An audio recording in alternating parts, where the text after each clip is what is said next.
my goal for this class is to turn it into a workshop. Yes. If it feels a little dense to you, if it makes you feel any better, I felt the same way when you first taught me this. If you guys have data that you can prepare between now and the next class, it'll be useful for you guys to have this data available so you can actually follow along for your own brands that you're working on. Jamali is an incredibly hard problem, especially the data is really noisy. A lot of signal to noise issues on both sides of the equation, transaction data, Facebook data. What is your take there in socializing attribution?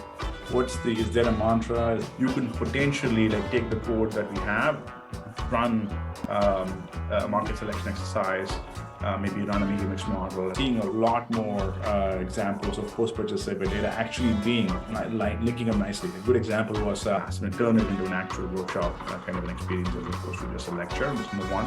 Number two, sort of a half-an-hour video on what is sensitivity analysis, what outputs look like, what you're going to get from it. Also, secure access to various systems, Google Analytics, Facebook. The incremental CAC for the portion driven by the business, it will naturally be higher. You can actually, when we talk about certain stuff, you can open up Facebook, look at what we're talking about, see what the different attribution settings are, pull down a report. I wrote a bidder for search. Just getting a lecture, you can actually make it applicable to what you're doing day-to-day basis. Okay?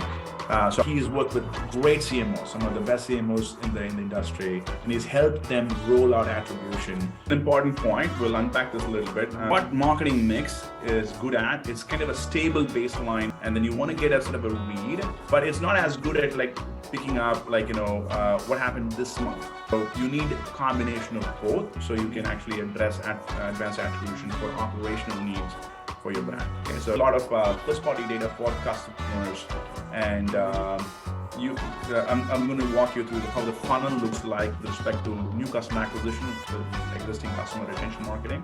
So how do you take this CDP house file that you have, and how do you test your house file for incrementality for your catalog program, for your Facebook program, for your email program? What's the right way to segment it? What's the right way to test it? How long you have run the test? And you can simulate higher levels of spend, where you can actually go and say, take 5 markets, 5 DMAs. And in those 5 DMAs, you can double the spend on TV, triple the spend on Facebook, and see how the markets respond, and kind of calculate the diminishing, which is also part of the class. We talked about that. We have a few sessions today.